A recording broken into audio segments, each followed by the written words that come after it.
যে সকল ধর্মের সেই মোল্লারা নামাজ টাকার বিনিময়ে পড়ায়, তাদের পিছনে আমরা নামাজ পড়ি না। আমরা নামাজ পড়তে যাব, তারা যদি বেতনভুক্ত কর্মচারী হন, তারা বেতনের জন্য নামাজ পড়ান, বেতনের জন্য ইসলামের কথা বলেন, ধর্মের কথা বলেন, তাদেরকে তো আমরা অনুসরণ করতে পারি না। নামাজ বেহেশতের চাবি নয়। একটা বই লিখেছি, বইটার নাম হলো তাওহীদ জান্নাতের চাবি। বইতে রেফারেন্স দিয়েছি আমি। প্রচলিত আছে নামাজ বেহেশতের চাবি, নামাজ বেহেশতের চাবি নয়, তাওহীদ জান্নাতের চাবি। আসসালামু আলাইকুম রহমতুল্লাহি ওয়া বারাকাতুহু। প্রিয় বন্ধুরা, হিজবুত তাওহীদ বাংলাদেশে একটি পরিচিত নাম।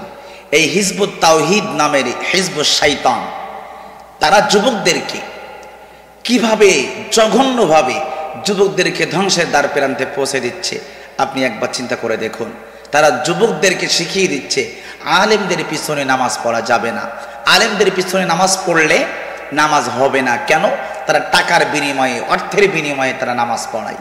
অথচ তাদের ইমাম, কথিত ইমাম হিজবুত তাওহীদ নামের এই শয়তানি দলের ইমাম যে ভণ্ড সেলিম, সে বলতেছে আস-সালাতু মিফতাহুল জান্নাহ, নামাজ বেহেশতের চাবি। এটা সে মানে না। সে কি বলতে চায়? সে বলতে চায় নামাজ কখনো বেহেশতের চাবি হতে পারে না। এই ভিডিওটি আপনি নামাজ বেহেশতের চাবি নয়। একটা বই লিখেছি, বইটার নাম হলো তাওহীদ জান্নাতের চাবি। বইতে রেফারেন্স দিয়েছি আমি। তাওহীদ জান্নাতের চাবি। আমাদের সমাজে প্রচলিত আছে নামাজ বেহেশতের চাবি, নামাজ বেহেশতের চাবি নয়, তাওহীদ জান্নাতের চাবি। এই ভিডিওর ভিতরে সে ওপেন বলতেছে যে নামাজ বেহেশতের চাবি নয়, বেহেশতের চাবি হলো তাওহীদ। নাউযু বিল্লাহি মিন যালিক। একটি হাদিসকে ডাইরেক্ট অস্বীকার করতেছে। আর ওদের নামাজ সম্পর্কে আমি আপনাদেরকে কি বলবো, তারা যেভাবে নামাজ পড়তেছে এই নামাজটা আপনি দেখুন।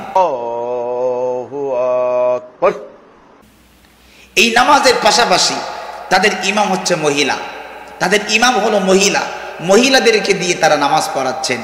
এখন আপনাদের কাছে প্রশ্ন, একটা জাতি, একটা পুরুষ মানুষ বা পুরুষ মানুষ যারা, তারা কি কখনো মহিলাদের পিছনে ইক্তেদা করতে পারবে? এটা কি শরীয়ত সমর্থন করে? অবশ্যই না, এটা শরীয়ত সমর্থন করে না। অথচ তারা, আপনি দেখুন, তারা নামাজ পড়তেছে মহিলাদের পিছনে। অবাক কোনো কথা। আবার যুবকদেরকে বোঝাচ্ছে যে যুবকরা আলেমদের পিছনে নামাজ পড়া যাবে না, কারণ তারা অর্থের বিনিময়ে নামাজ পড়ে।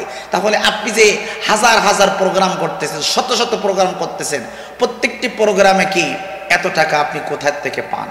মানুষদেরকে আলিশান কায়দায় কনভেনশন হলে আপনি যে প্রোগ্রামগুলো করেন, এই প্রোগ্রামের টাকা আপনি কোথায় পান? অবশ্যই ইহুদিদের টাকাকে মুসলমানদেরকে বিভ্রান্তি করার জন্য, মুসলমান যুবকদেরকে বিভ্রান্তি করার জন্য আজকের সেই পথে আপনি নেমেছেন। তাদের প্রত্যেকটি সম্মেলনে আপনি দেখবেন পুরুষ এবং মহিলা একই সাথে পাশাপাশি বসে তারা প্রোগ্রাম করতেছে। এটা কি কখনো শরীয়ত সমর্থন করে? যেখানে বিন্দুমাত্র পর্দার বালাই নাই, এবং পর্দার কথা বললে তারা খেপে যায়, রেগে যায়। এমনকি তাদের যে ইমাম, সে ইমাম তো ফাসেক। একজন ফাসেকের পিছনে কি নামাজ হয়? সে নামাজ পড়তেছে, তার মুখে ক্লিন দাড়ি নাই, তার মুখে দাড়ি, সে দাড়ি নিয়মিত কাটে, অথচ সে দাবি করে জামানার ইমাম। আর তার শ্বশুর যিনি, তাকে ইমামুজ্জামান বলা হচ্ছে।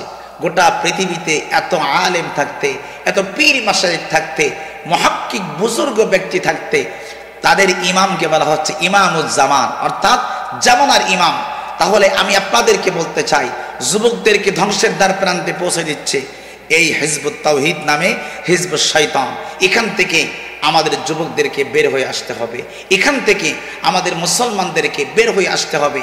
যারা আলেমদের বিরুদ্ধে কথা বলে, ইমামদের বিরুদ্ধে কথা বলে, যারা ধর্মের বিরুদ্ধে কথা বলে, মানুষদেরকে ধর্ম শেখায়, আলেমদের বিরুদ্ধে কথা বলে ধর্ম শেখায়, সেটা কি করে ধর্ম হতে পারে? আমি আপনাদেরকে বলবো, তারা বলতেছে টাকা দিয়ে নামাজ পড়া যাবে না। যারা ইমাম যুবকদেরকে বলতেছে টাকা দিয়ে যে সমস্ত আলেমরা নামাজ পড়ায়, তাদের পেছনে নাকি নামাজ পড়া যাবে না। নামাজ পড়লে আল্লাহ পাক নিষেধ করেছেন, যারা টাকার বিনিময়ে নামাজ পড়ায় তাদের পেছনে নামাজ পড়া যাবে না। আপনি চিন্তা করতে পারেন কতটা জঘন্য এদের আকীদা, কতটা জঘন্য এদের চিন্তা চেতনা, কতটা জঘন্য এদের মনমানসিকতা, যে এরা মানুষদেরকে, যুবকদেরকে কিভাবে কনভার্ট করে যুবকদেরকে ধ্বংস করতেছে, নামাজ থেকে, আলেম থেকে, ইসলাম থেকে দূরে সরানোর পাইতারা তারা করতেছে। অবশ্যই আমাদের যুবকদেরকে এখান থেকে ফিরে আসতে হবে।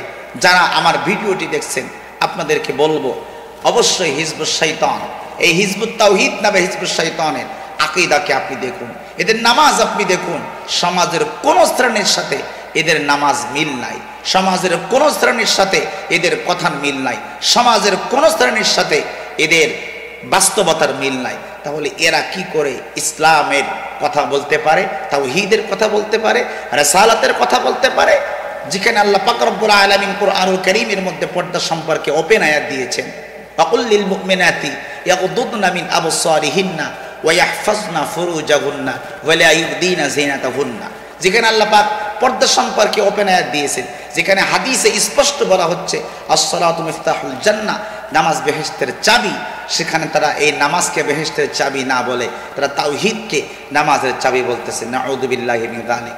আল্লাহ পাক রব্বুল আলামিন যেন আমাদের মুসলমান যুবকদেরকে এখান থেকে হেফাজত করে, এখান থেকে বেরিয়ে আসার তৌফিক দান করে।